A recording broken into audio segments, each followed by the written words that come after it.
Hello and welcome back around the bonfire. It's the show celebrating yet another Greg Berhalter victory. I can't imagine not celebrating a victory this coming Saturday. I'm here, as always, to talk a little bit of Chicago Fire football with the best in the business. I've got Tim with me today talking a 3-2 Chicago Fire victory over New England Revolution in a game that, it was over until it wasn't, it kind of seems. Tim, how are you feeling on Sunday morning? Yeah, I mean, look, like as you said, it's always great during international breaks to just see what Greg Berhalter can get out of the team. It's not perfect, right? But it doesn't have to be. It really is just about like grinding out results as everyone's looking forward to 2026. Yeah, I mean, can you imagine if you went into your, a home game essentially, right, and you let Heung-min Son like beat you around the bush and you lose 2-0? I can't imagine. Didn't happen when the Fire played him, but tough to say. Tough to say. Quite a start to the window. Yeah. I guess both teams had to meet the MLS quota when the Fire played LAFC, though. That's the difference. Oh my gosh, you're not wrong. All right, we're gonna move on. We're gonna talk a little bit of news before we dive into the game and all the things that happened that we have to and want to talk about. Starting first, it's been reported here at Men in Red 97 that Claudio Cassano is going on loan to Lugano. Move has not been made official yet, but the Swiss window closes on the day of release, September 8th. Tim, you have something you want to add here? Yeah, just we were told that it's through 2026. It was not immediately clear from what I heard if that's through the calendar year 2026, right? Which would mean the remainder of this season in Lugano to the majority of it, because I think they're 4 games in, or as well as the first half of their 2026 campaign, or if it is for the 2025-2026 season in Europe. Pluses and minuses both ways, right? But it's also, in the end, it just is like, if the Fire have space and he wants to come back, and it's not like they can't change the terms of the loan, because it's not like they don't know anybody in Lugano to do so, right? And like it could be extended the other way as well. These are not two clubs that have a close relationship, so it might actually be a little difficult. If you're uninitiated, the joke here is that Joe Mansueto also owns FC Lugano. So very easy to work around if necessary. Yeah, young man, 10 goals, 10 assists for Fire 2 this season. So, I mean, from a long-term roster building standpoint, I think you hope that is just going through to the end of 2025, and he could be available for the first team moving forward in 26. Impressive stuff. Obviously, probably wanted to see more first team minutes. Now he gets the opportunity to do so, and Lugano at a higher level than MLS Next Pro can provide at the moment. Yeah, I think that's the big thing about the move. There were a number of other moves that were on the table for him. None, happened. I think that the primary focus was a return to Italy. I don't know if that was because of homesickness so much as it was just, I think that the Fire were like, look, if you guys can find a move, meaning like, Cassano and his agent, then we won't get in your way. And I think that that's where his agent was most familiar. Nothing materialized before the window there closed. Lugano, I think initially had been offered Cassano. It didn't happen for a variety of reasons. It may have been more of a mutual interest thing, but I think after a rough start to their campaign, they just kind of are looking for some changes. And look, he's got talent, right? Like, I think that's undeniable. Like he's leaving MLS as someone that is tied already for the most assists in a single MLS Next Pro season. That's like an impressive feat, considering that like he's like literally leaving, like a month or month and a half before the end of the season. Yeah, and there were some calls I think early in the year to get to get him into the first team, especially when there were some minutes restrictions there. Alex Calabresi and Tim, you both reported, it was more a contract thing than an actual want to have him in the first team thing. So plus the need for another international slot, right? Which are kind of at a premium, as is the GAM. That would be the primary thing to purchase it with. And, you can buy 1 or 2 and like, that's not the end of the world. It's when you start needing to buy like 3 or 4 and how many minutes do you really think you're going to get out of Cassano? And is it really worth that slot? That whole thing. Exactly. But as things change for the 26th season, obviously we'll keep you updated there as always. Shameless plug, menandred97.com. That's where you can find all the reporting. But in terms of guys who actually do play for the team and the first team, right? Leonardo Barroso and Joel Waterman both went out on international duty and both picked up wins. Leonardo Barroso scores for the Portugal U21 side as part of a 5-0 win over Azerbaijan U21s. It was their goal of the match. I mean, I saw shout out friend of the show, Joe Chats, say it was a little fluky. That was a rocket to me personally. But we all know how I feel about fullbacks, so maybe that was a little bit of a bias. And then Joel Waterman coming on in the 82nd minute as Canada beats Romania 3-0. He's the only center back subbed, but it was on the right side, which is his preferred side, and obviously where we expect to see him play for the Fire. Hopefully as soon as this coming Saturday, but we'll talk about that more on the preview show later in the week. Tim, anything you want to add before we get into the actual business of the game that was played? 11 caps for Waterman, which is great. Like I think is concerned with part of the impetus behind the move was wanting to be at a team that would put him in better positions to be playing in his preferred spot, which is that RCB spot ahead of the World Cup, so he can have the highlight reel for Jesse Marsh and all that to show what he can do and make a case for minutes there. So, the fact that he's off the bench again, when it's the guy in your preferred position that comes off, like is that what's driving it, or is it just like, let's get, another guy on the pitch and see what he can do? The game was pretty much decided at that point anyways, but it's still good to see for Joel. 100%. And look, I am not going to, as we learned in 2022, no matter what, I'm not going to turn my nose up at a Fire player in the World Cup, right? That's going to be exciting, hopefully, to see him make that roster. And to your point, Tim, like we'll talk about in a moment here, the Fire defense is as such that he can come in, have an immediate impact, and potentially put himself in a really, really good spot to contend for that starting role in 2026, or at least, to your point here, first guy off the bench. Yeah, agreed. And I think that just making the roster right, he did that in 22. He didn't make an appearance. I think that, making an appearance in 26 would feel like, something to hang his hat on, but like I think that he's obviously hoping for more. 100%, aren't we all? I would love to be the starting forward for the United States men's national team in the World Cup in 2026. Well, there's apparently open auditions happening. Yeah, so just shout out that one guy on TikTok, which I got to be honest with you, total non sequitur. He can get a ball a little bit. Like he's got some moves. Like he finished with that opposite foot. Like I'm not gonna lie. I've seen worse. I've seen worse on TikTok. That's all I'll say. Okay. And look, Tim, what I was told is that when you play in CONCACAF, you should win every single game because the competition is so low. And that, scoring, 12, 15 goals like a Jesus Ferreira, it doesn't matter because it was against Trinidad and Tobago. Anyway. Because the U.S. has never had problems scoring against Trinidad and Tobago. Yeah, exactly. Yeah, and maybe the national team stuff is on our minds a little bit behind this. All right, we'll move on. Look, we'll stop talking about it. We'll stop talking about it. Excuse me. Anyway, let's talk about the thing that actually needs to be talked about, which is the Chicago Fire winning 3-2 over New England Revolution last night. Just to kind of run us through our match facts, Jonathan Bamba opened the scoring. As soon as you could look up in the second minute there, great feed coming from Brian Gutierrez. He beats Matt Turner one-on-one with a really nice touch inside the box. That actually gives Gutierrez his 12th goal contribution on the season with the assist there. That's the highest mark of his career. So great stuff from the young midfielder. An awesome game all around from him. We'll talk about it later. Philip Zinkernagel scores in the 10th minute from outside the box, and Andre Franco opens his MLS account with an assist on that goal there. Really, really awesome work. It was classic Zinkernagel, just beautiful move outside the box, puts it where Matt Turner has no chance of getting it. And then Hugo Kuipers adds the eventual winner in the 68th minute. It was off another Andre Franco assist, so we're already seeing the big man from Portugal making the big moves. Peyton Miller did pull one back for the Revs on what was a pretty outstanding individual effort. Just a great play from Peyton Miller.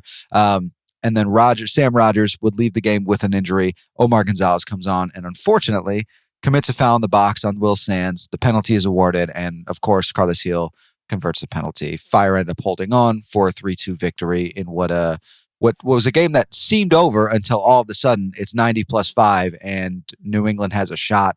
Chris Brady's forced to make a couple close saves at the end that would have cost you 2 points in the ultimate look of it. Tim, overall vibes, how are you feeling as the final whistle blew?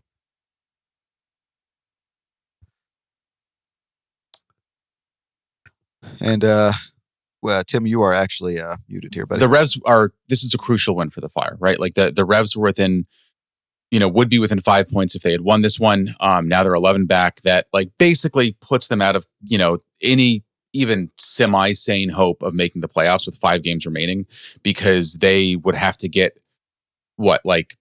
they're 11 points back. They've got 15 points available. Like, the teams ahead of them would need to basically not get 4 points. Like the Fire would need to have, 3 or fewer points for the rest of the season, or it just is not happening. If they had been 5 points back, they would have been in the conversation. And like, that's kind of a dangerous place to be, where it's like everyone counted us out. Like we've seen like Sporting Kansas City a couple years ago, like really make a run out of nowhere in the second half. This would be later than that, but they weren't as far behind.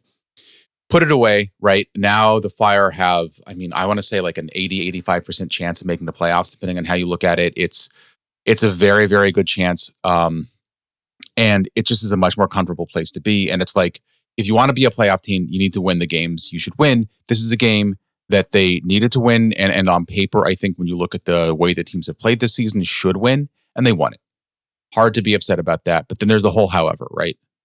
Yeah, absolutely. And just to add on to that, for playoff picture purposes, the Fire currently sit in ninth. They're 2 points, ahead of New York Red Bulls with a game in hand. Right. Yes. They are still down in the goal differential battle because they only gained 1 back last night.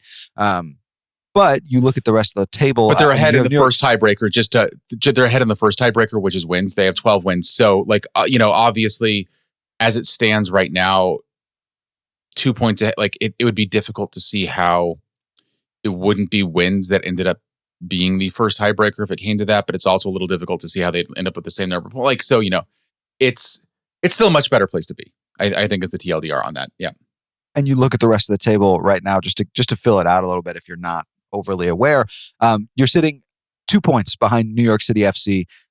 They have a game in hand over the Fire at the moment, but you're only 4 points behind Columbus Crew, which is a little bit shocking to say at this point in the season. You still have games against both teams, right? You still have 2 6-point matches against both of those sides. You win both of those games, and now you're not just threatening for playoffs, you're threatening to get out of the play-in game, which I think is slim chances, don't get me wrong. But the fact that it's on the table, I think, is impressive for what this Fire team can do with the remainder of the year. And Tim, correct me if I'm wrong, both of those games are coming at home, so should be an added benefit for the Fire.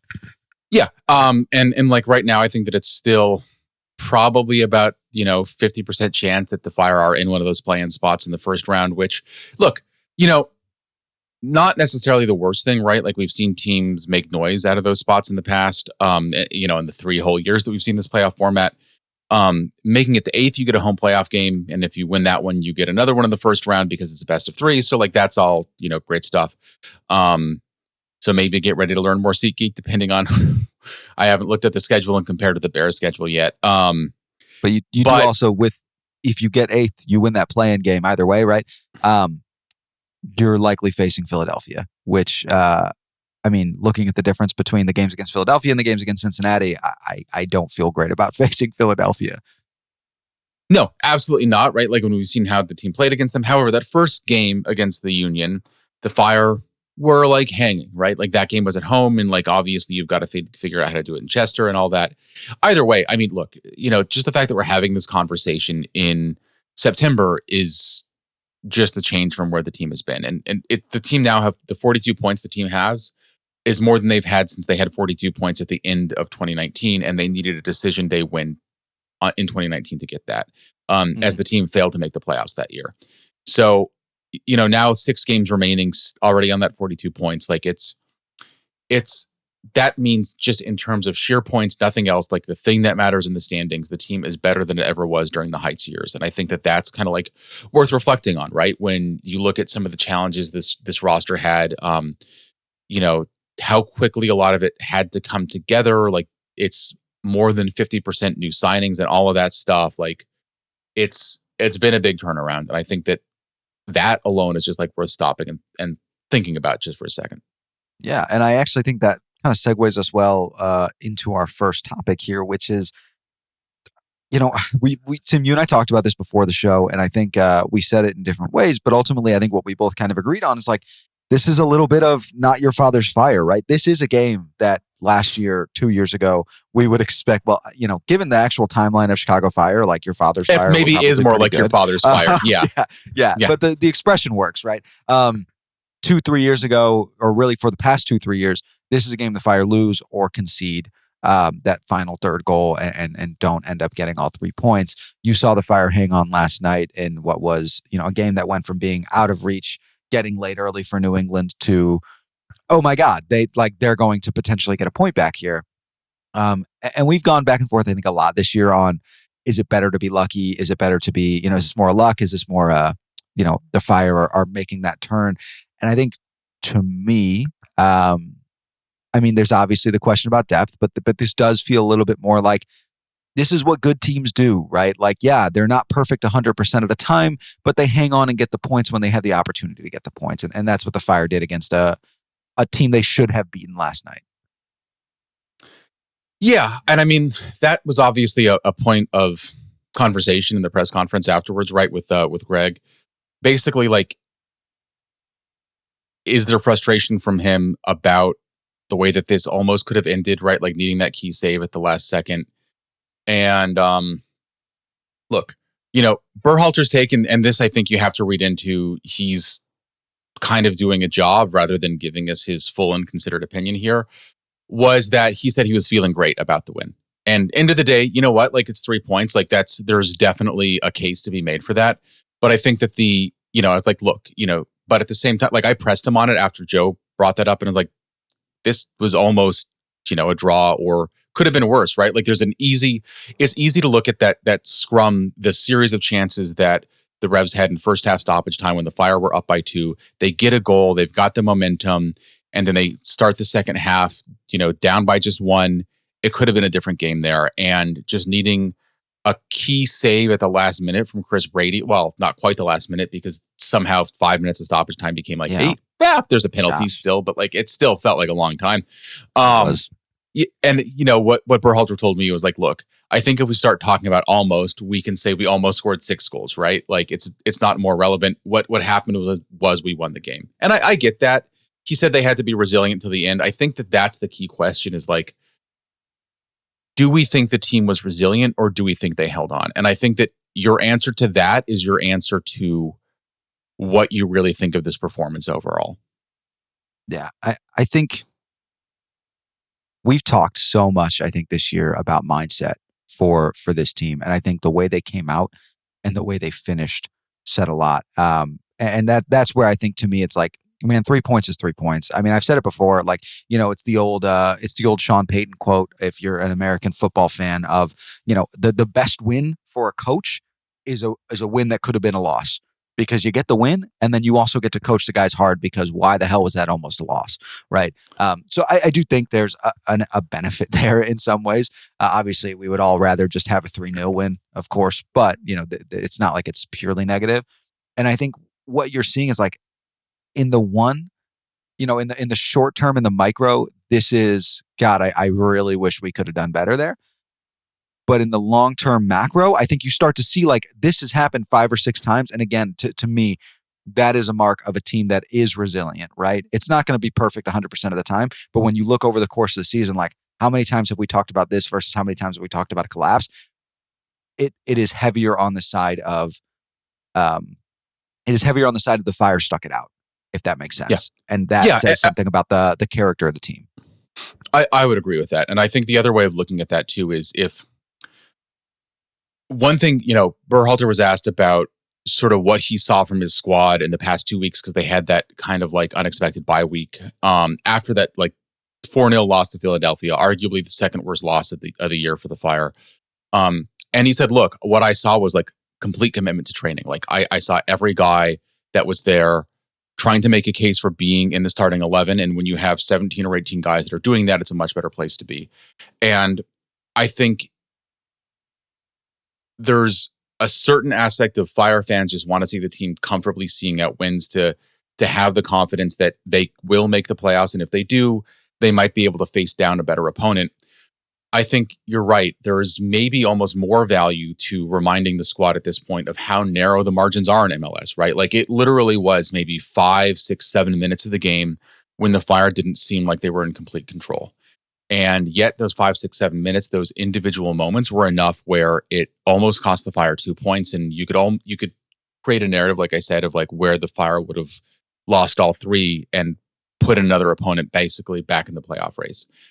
And So I think what you're looking for the rest of the year, so a month and a couple weeks at this point of the regular season, if you're looking with an eye towards making noise in the playoffs, is just you want the team to be consistently fighting and striving and training, realizing that if it is not 100% focused, they are not going to be able to get results because the Revs don't look like a playoff team. They didn't play like a playoff team last night, and from here on out, like I think the Fire have another game against the Revs, and other than that, it's games against teams that kind of are doing a pretty credible playoff team impression. Plus Toronto, who again have improved a lot, right?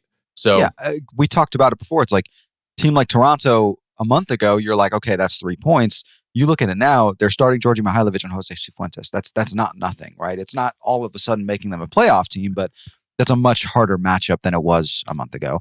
And they believe in themselves, I think, a lot more too, Yeah. which is the other thing. And I think that that's what you want, is you want the Fire to have that belief. And so, it's the way that you do if it's like, look, we, beat DC 7-1. You want them to have that belief in each other. But I think you want that belief to be tempered by the fact that it's got to be complete commitment, complete focus, has got to be sticking to the game plan, all of that stuff.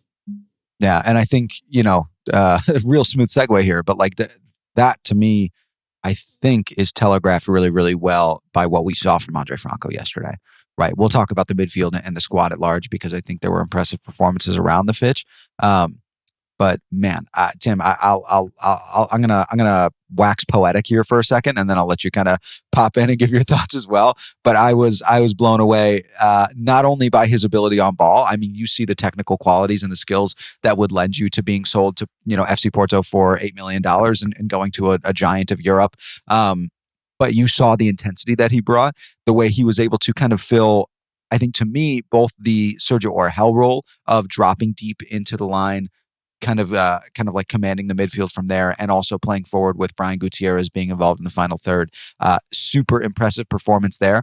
And frankly, just the way he was locked in, you could see it from moment number one. He is kind of playing that field general role, right? He is not afraid of telling guys where to go. I think he understands his quality and what he can do at this level. How are you feeling on your watch? Yeah, I mean, I think I've said for months, like what we hadn't really seen is the Fire midfield taking control of the game.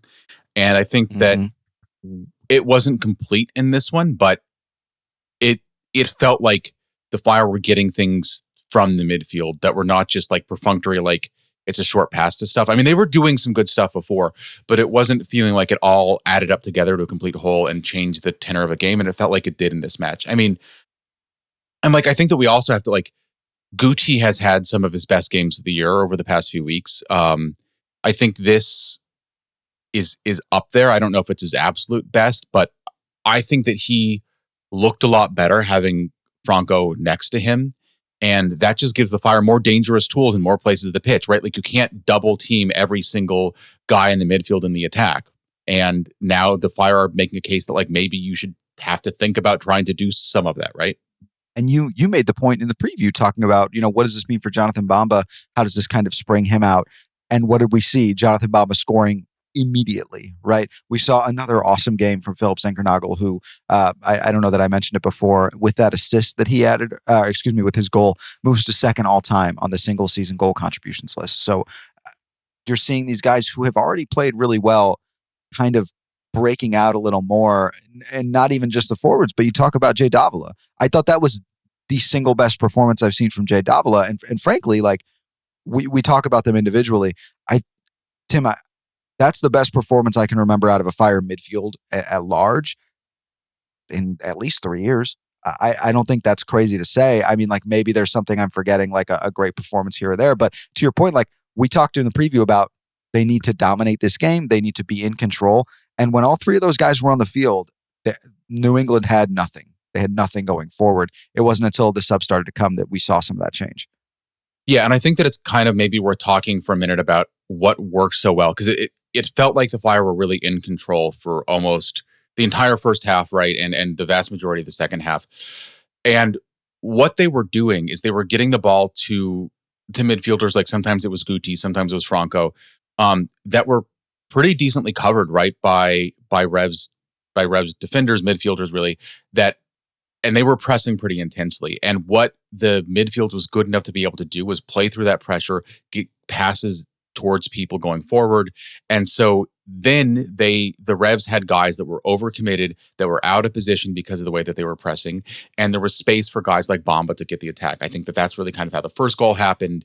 And look, uh, Guti used to get a ton of assists. I think his career record is 9 back in 2022. He only had 3 going into this game. He got his 4th. And I think that that says something, that his 4th assist of the year, being kind of a rare occurrence, came in the first time that he was on the pitch with Franco in a competitive game. Yeah. Right. And Jay, like, I think that his performance is good. It wasn't perfect. Right. And I think that the Peyton Miller goal for the Revs sort of happens in part because he was sort of caught off in space, and there were some times that maybe he wasn't really in the ideal position. But overall, you could start to see the outlines of him being a really capable 6 in this league, and a 6 playing in front of 2 guys that were getting up. And like, look, like Jay was also getting further up too than I think that we've really seen him play, and I think that that's good. Like, that's telling. Yeah, I think just on the note of Jay, like, you're right, not a perfect game. I think what impressed me more than anything, I mean, we know about his defensive capabilities, his recovery skills. I think you watch the way he was on ball, to me was incredibly impressive. And we talked a bit about, when he first started making these starts of like, does he really give you more than Mauricio Pineda going forward? Because he's viewed a little bit more as a destroyer. Some of the passing and the ball handling that he displayed was, I do think a little bit a result of the opponent in some ways. But how do I phrase this? I think the benefits of, being at the games physically and kind of sitting where we sit, or where I sit, not you, obviously. You get to see kind of a little more of the player's perspective, and watching the way Jay distributed the ball in the first half, you can see there's something in his vision that's unlocked. He is seeing the field better than he was, obviously, when he got here, of course. And he does seem to have a knack for finding spaces where the ball can fit. And that, to me, was what I was kind of most impressed by. It was less about his defensive work and more about, okay, he can make some damage with the ball at his feet. He can spring out of Gutierrez. There was a moment very early in the first half where he played one of the better balls I've ever seen. And Hugo Kuipers, unfortunately, just made the wrong run and even waved it off after, like, hey, that was me. I missed that. But yeah, I thought a super impressive performance from Jay with the ball. Yeah, I mean, he completed 80% of his passes. He completed, I want to say, a majority of the progressive passes he attempted, which is something that we hadn't really seen from him before. And he was, one thing that I think was great about what we were seeing from him is he was able to spread the ball pretty evenly to different parts of the pitch ahead of him, right? And like that's been a challenge for the Fire all year, where it's like, it feels like sometimes like the attack was too right-sided with everything kind of playing off zinc for a while. And so being able to get the ball basically anywhere, right, to a player in a dangerous position and unlocking them from there is going to be huge if that becomes something that's consistent. And, part of that also, like you mentioned the opponent, part of it's also the way that the Revs were pressing and where they gave guys space. But like, they're not going to be the only team that presses, right? Like, I mean, I'm not saying that it's like, if you can do this against the Revs, you can do it against the Union, but like the Union are also going to give you a ton of pressing. And I think one of the challenges the Fire had against them 2 weeks ago was they were not able to challenge that model with doing things. And I don't know if Jay could do that tomorrow, right? But seeing the improvement week on week, like if that becomes a playoff opponent for the Fire, like maybe there's a chance he could surprise a lot of people and surprise the Philadelphia Union if that were the case, right? Like that's the 90th percent scenario. I'm not saying it's the most likely thing that'll happen, but it's not out of the realm of possibility. No, I completely agree. And I think you look, and to your point a little bit, like just what this does confidence-wise, right? And what it does, frankly, for other teams watching tape-wise. Like, it's not just about Brian Gutierrez. It's not just about Andre Franco. Now you have to kind of game plan for, they've got 3 different guys who can distribute from the back of the midfield, right? Should they decide to drop deep. And like I mentioned before, we saw Franco dropping deep. We did not see Brian Gutierrez playing in that back line at all. But it's just another kind of, to me, a really interesting aspect of this game and what it means for the Fire moving forward. We did see, as mentioned before, Hugo Kuipers getting back on the score sheet after a little bit of time there. And it did feel like, Tim, tell me if I'm wrong here, but like that goal was coming all night, right? It was, he just wasn't able to convert. He had a really nice opportunity beginning of the second half, which would have been like an insane bicycle kick, but it was, he puts that a foot to the left and it's on goal. Does find the goal. It is the eventual winner. Did it feel like he left some meat on the bone? And frankly, does it feel like this is a conversation we're having about Hugo Kuipers kind of often? And I know, like, if you're a great striker, you're going to miss more than you make. Of course, that's just how it works. But it does feel like we've had this conversation a few times. Isn't it crazy, right? Like he's now tied for what? Like it's a big, pile of people back there, but like tied for third, I think, in the MLS Golden Boot behind Sam Surridge and Lionel Messi with 20 and 19. And then there's like a bunch of guys that have the 16 that he's got. And, look, talk about like luxury problems to have. Like is the guy tied for third in the MLS Golden Boot race in September, not doing a good enough job finishing chances? Like, my God. Especially when he's not the guy that's been the only one taking penalties. Look, I think psychologically it was probably important for him to get one here. He did just have one against St. Louis, right? And I think that again is like strength of opponent. How much does that really change his confidence and all that? I think it was great to see, him getting that 16th and frankly just getting rewarded, right? Because like he was doing a lot of work, just connecting with guys going back. He was active in the buildup. He was like launching passes to guys going forward, like doing more than I think I don't look. He's doing more than I think that you expect of a lot of other guys that are going to be at or near the top of the MLS Golden Boot race, right? Like he's providing more for the team than just the goals, even though that's the thing that shows up on the score sheet. And everyone's going to miss some goals. I think pitch quality too, when you're looking at like, why did that go off the wrong way? Why did he sky that? I think the pitch was obviously in bad shape. I mean, it looked terrible. And we saw guys slipping. I saw more guys falling onto their sides in that game than I haven't seen some hockey games, right? Like it was not good.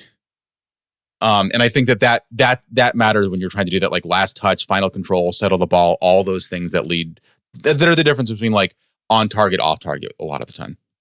Yeah, I do think there's an aspect too. And, we talked a lot about how Greg Berhalter makes it easy for strikers, right? That's what he does in his system typically. And I think the interesting thing is like when you look at Kuipers' profile, at least when he was brought in, he is, how do I phrase this? I think let me preface this by saying I think Hugo Kuipers is a top 6, if not 5 or 4 center forward in MLS. I think he's one of the best that there is. I think his quality is proven, right? At this point, we know who he is as a player. I don't know that he's the profile that Greg Berhalter would bring in if Greg Berhalter had his like ultimate choice. Now, obviously, Hugo is good enough that like that's not even on the table, right? You're not going to move on from him at any point unless you get an offer that is outstanding. So part of me does wonder how much of kind of some of what we talk about is like, yeah, this just isn't quite a one-to-one system fit, right? What does this team really like to do? It's get out in transition and score, and when you have kind of the man opportunities and the advantages moving forward. Versus, I think Hugo, I think has been great in terms of what he does off the ball and defensively, but I don't know that he's the guy that you're looking for in transition. I don't know if I'm making sense here, Tim, but I hope my point is kind of coming across. I'm trying to think through it. Like I hadn't thought of it that way. My take overall is like the Berhalter teams typically like using the ball in possession to try to pull opponents out of places, and so they're more possession based than like strictly like in transition based than that. It's he's had a variety. I mean, part of the challenge is, right, like both in Columbus and with the USMNT, it's not like Greg Berhalter really had a pick of like top striker options out there. Like he had a number of guys that he did really well with. I'm not necessarily, but just the team had such a budget, right? Like I'm not sure that are like you disrespecting Jesus Ferreira. Excuse me, Tim. Not at all. I mean, like, look, there's a reason that Jesus Ferreira is doing it at the consistency that he's doing it for, club and country, some like all that, right? Like, or Gyasi Zardes, if you want to go that way, or like Kai Kamara, right? Like who had a fantastic year under Berhalter. But like the team always had budgets. Like, I think that now the team has a budget where, like, it's not like, I mean, strikers are expensive, right? Like, you can't afford any striker, even on the budget that Joe Mansueto is giving the team. I think that Berhalter respects guys and like looks for guys that are not just poachers. And I think that for some reason, there seemed to be kind of a narrative when he was coming into MLS that Hugo Kuipers was more of a poacher that will connect to things at the end of a pass and stuff like that. Yeah. And we've seen a lot more from him. I think we saw more from him last year as well. So I don't think that was ever a fair narrative to be putting on the guy just because that's what Agreed. people see in highlight reels. It's like, look, they're highlight reels for a reason, right? Like, you don't see a striker making a pass to something that doesn't lead to a goal immediately in a highlight reel because that's not a highlight, right? And it may have just been how he was used at Ghent, right? That it could be that simple. 100%. And so it's all that stuff. But I think that it's good to see him working so hard with that off the ball stuff and getting rewarded with goals. And I think that that's basically what you want. I think 1 or 2 more goals over the rest of the season. I know everyone thinks it would be great. I mean, I think it would be awesome if there was a 20-goal scorer on the Fire. That would be a great story. Great for Hugo. I think 1 or 2 more goals over the next 6 games is probably enough to make him feel like he's in form going into the postseason. And that's really what you need. And you need him to have the confidence that he can score and just doing the work that we're seeing the rest of the game from him. Yeah. And I think the other thing we don't talk about enough, and I want to, not that I think Hugo Kuipers is like sitting in his car on the way to training, like, why aren't they saying this? But I do think there's an aspect here of like, not naming names, but you look at another team where, the star player is also playing there and, they play in an NFL stadium and, maybe the NFL team, they also share the stadium with is bad too. And they're also in the Eastern Conference. There's like 3 other teams that fit that narrative. That sucks.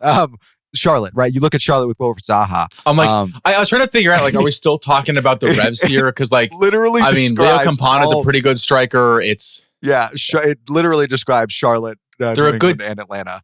Yeah, I mean, look, Charlotte are third in the East right now, right? Like, they've gone on a run here. Yeah, they've gone on a run. But no, I say all that.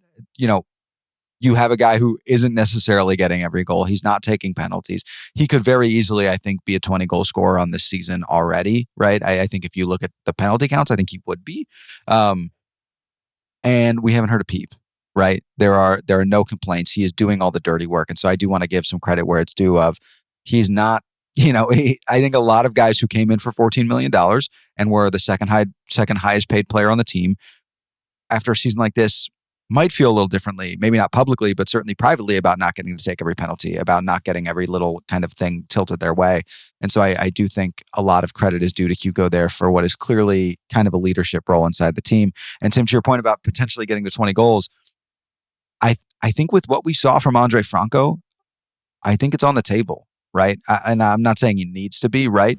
But I wouldn't, if you told me that at the end of the year, the Fire had a 20-goal scorer and 2 other 10-goal scorers. They already have one in Philip Zinkernagel. Brian Gutierrez, I think, is the next closest. I don't think I would be surprised. I expect to see this offense take another jump with Franco being added to the midfield. Oh, completely. And I think that's, I mean, we saw that, right? With like the question was, can we start seeing more production from Bamba as opposed to just the stuff that is like almost production but doesn't make it on the score sheet? Because Bamba's been busy. It's not like he hasn't been connecting with the ball. It's not like he hasn't been working. It's not like he hasn't been making good runs. It's just, it was like he had to do too much of it, right? And I think that's going back to Franco again, a lot of the stuff that Bamba felt like he had to take on with himself, where he was like taking on too many touches, like trying to get the things in exactly the right position.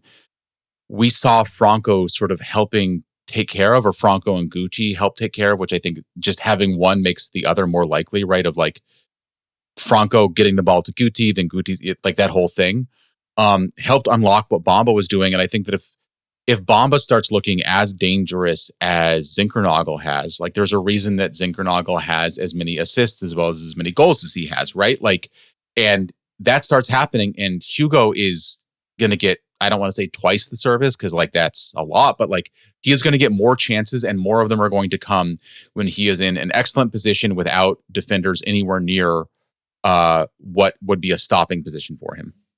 Yeah. And I mean, not even to say frankly, the ability to control possession that Andre Franco adds as well, and that this new look Jay Davila adds as well. I mean, and to your point there, Tim, just for some reference point, Philip Zingernagle 13 assists, Jonathan Bamba with 8 assists. Like, this has not been a poor year for Bamba. Andrew Gutman also in there with 9. Again, another realm of, like, you could see 3 guys with more than 10 assists. And obviously, when we talk about MLS, that includes secondary assists as well. So there's a whole other aspect to that. But still, right, it just shows your involvement in the play. I think, yeah, I couldn't agree more. I think we're going to see another gear from this Fire offense moving forward, which in turn, when you add in man, we haven't even talked about adding in Joel Waterman, right? And what he does in terms of his ability in possession and actually controlling the ball.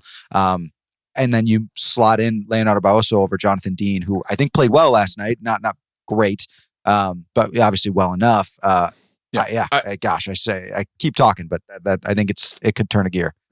So I think one of the reasons we haven't talked about Joel Waterman as much in the context of what he could bring is just I think that Sam Rogers had a pretty decent game. I don't think it was perfect, but I think that it was enough where you're glad that you have a guy like that on the squad. I don't necessarily know that we've seen enough from him this year to like make me think, all right, like that guy should be a starter in 2026 or whatever, but that's not what he was brought in for. And that's not what he's getting paid like, right? So I think that he has consistently outperformed, I think, what would have been my expectations for him coming into the season. And that's something that I think is great.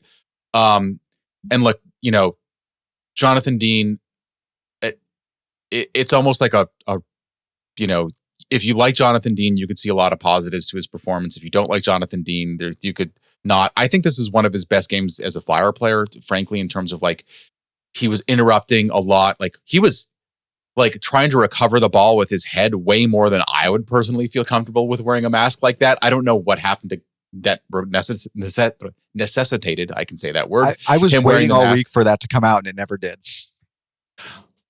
No idea. Like, and it's like it seemed like the dude always has some kind of an injury or something like that he's playing through, and he still does it, which again, credit to him.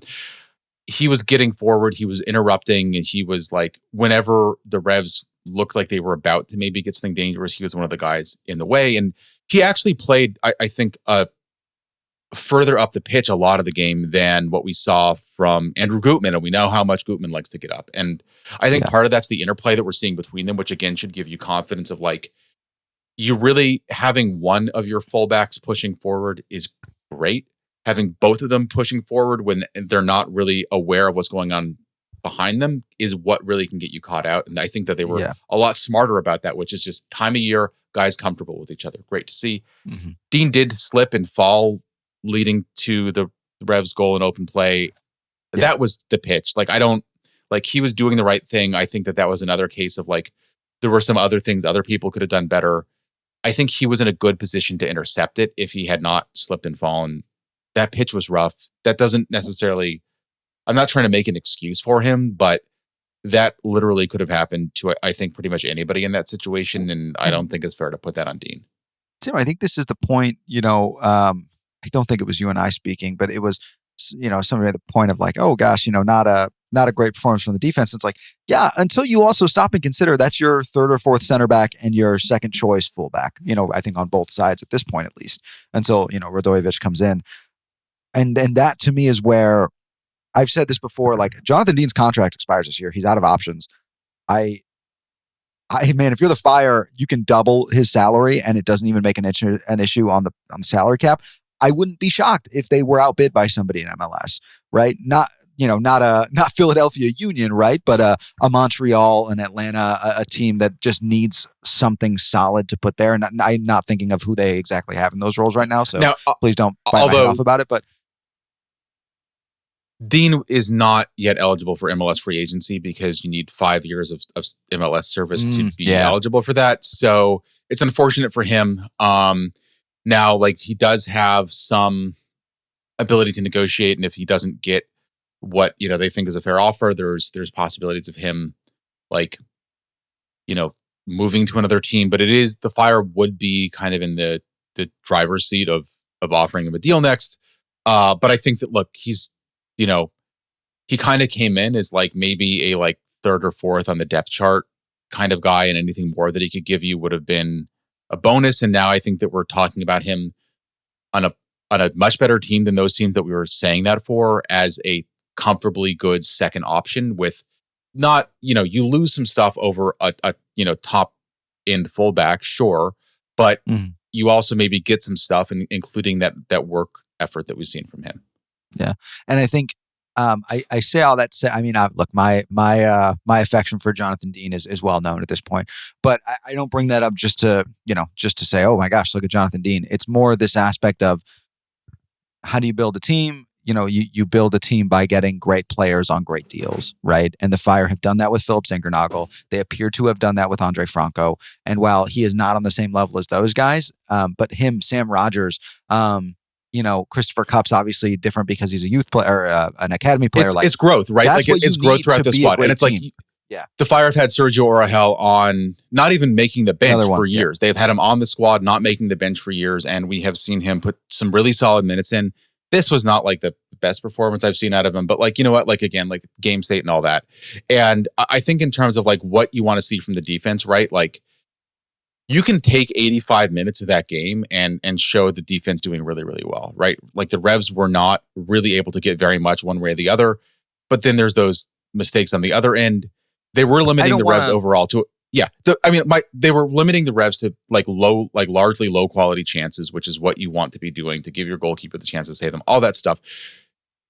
There's a lot of glass half full things to take from this game, because it was a win. But I think that you can start to see how some tweaks, some individual moments, just making it a little bit better, tightening up that one little extra quarter turn or whatever, would have made a difference and made this that dominant performance. And it's good to have those things to work on, frankly. Absolutely. And I think it also bodes well that you look at this game and say, I mean, I don't want to put everything on one person's shoulders, right? We've talked about Omar Gonzalez and what he brings at different points. I think if Sam Rogers doesn't come off with an injury, that's a 3-1 game. I do. Like, I'm sorry. I don't think Sam Rogers makes that mistake. I think Sam Rogers can offer a little bit more just in terms of his recovery skills, or even more so, right? Joel Waterman starts that game. Sam Rogers comes in the 80th minute or whatever. I think it's just a different story. And that is where I'm trying not to overthink the 3-2 aspect of this quite as much. I do think it was a little bit of, Tim, to your point, an individual moment, something that is, I don't think over the long term repeatable and can be corrected very easily. Yeah. And I mean, the fact that Waterman isn't here, right, I think is really the difference with that. It's frankly a little frustrating just to see from a guy with like Omar Gonzalez and how good he has been for so many years, in this league, in Liga MX for the USMNT, to kind of, I guess, just see some of that, I guess, physical decline becoming mistakes on the pitch, considering how, just like in my mind, how dominant of a defender he's been. But like, if I'm being honest, like the way that Greg has spoken about him, it is pretty clearly he is there to be in the locker room more than he's there to give you minutes. And that's an awesome role. I think there's a huge aspect of that, especially with a guy like Christopher Kupp. Like, you want that. I don't think it's a bad thing to have him on the roster at all. He's just not the guy you want to call in to close out a game, right? Yeah. I mean, this was kind of an unfortunate performance from him, right? But like, it did occur to me, like, Gonzalez was a rookie during Berhalter's final year as a player with the LA Galaxy, right? And so, it's like, it's weird to think that now, Gonzalez in what could be the final year or like maybe the second last year of his playing time, is there with like Christopher Kupp, who I think a lot of Fire fans are, very reasonably enthusiastic and very high on, right? And like Christopher Kupp could be a USMNT center back that plays a, 20-year career in MLS, just given his age. And just to have like that one link that connects like Greg Berhalter, playing in the 2000s to Christopher Kupp playing in like the 2030s, like the late 2030s, is just insane and like blows my mind. I think there have been mistakes this year. I was going to say some in roster building. I can't truly point to a mistake where I'm like, that was a bad move yet. That could change, of course. I think the way Greg has built the roster has been incredibly intentional. And I think you're seeing that really come to fruition. Like I said, Omar, I think what he brings, like you said, Tim, it's a little bit less about on the pitch. And if you told me next year he retires and ends up as a member of the coaching staff, I don't think I'd be shocked by that, right? I do think there's a huge aspect that could be useful. I think that feels as good a place as any to kind of wrap things up. Tim, anything you want to toss in before we, bid farewell to the fund or to the listeners?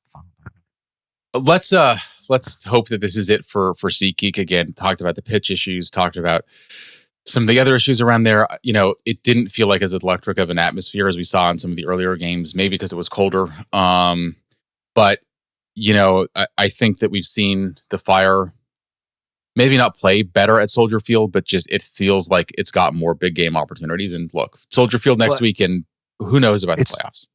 It's funny that you say that when the Fire have not lost at SeatGeek, and I think they've won once at Soldier Field, right? Twice, no, 3 times, right? 3, this is the fifth home win, and they've won at SeatGeek in MLS. Other than the Open Cup game, it was 2 wins in the draw against LAFC. Interesting. Yeah. Okay. Well, my own brain. You're forgetting the NYCFC game, maybe because that was just. Or New York Red Bulls game, my bad. NYCFC is next week. The Red Bulls game when it was just one of the more boring games of the season, which is very rare this year. So there's that. Yeah. Yeah. And hey, as always, right? Make your way out to a game. You'll see some goals. We can promise that much. But thank you so much for joining us here around the Bonfire. It's a pleasure to have you. As always, keep an eye on menandred97.com. That's where you'll find all the latest news, updates, all that kind of good stuff. As stories start to break, that's where it will be first. So take a look on menandred97.com. You'll keep an eye on the roster tracker, on all the fun things that Tim and Alex and Max and everybody else is reporting and writing. We'll have, on the day this is released, you will also be able to go look at the 5 things we learned from the match. So give that a look as well. From there, follow us on social media, menandred97, anywhere and everywhere that matters. That's on Blue Sky, that's on Twitter, that's on Instagram, and maybe Facebook too someday. We'll see what happens. But looking to keep y'all updated there. So give us a follow if you haven't already. Give us a shout. We're always looking for feedback and ideas, and we love to chat. Also, like and rate and all that on the podcast feed. Yeah. Wherever you're listening to it, if it's on Apple Music, give it 5 stars. If it's on Spotify, give it a thumbs up. If it's on YouTube, leave a comment. Smash that subscribe button, and maybe hit the like button as well. Destroy your trackpad. Yeah, just start punching your computer. No, we kid, but that does actually go a long way in terms of growing the pod. And what we've said from the beginning is, if you want to grow the community, you have to put the work in to do so, and that's a small way that you can help us do that here in Chicago. But I say all that to say, for Tim, for our illustrious producer Austin, for Alan and DJ who are not with us today, thank you so much for joining us around the Bonfire. It's been a pleasure to have you, and come on, you men in red.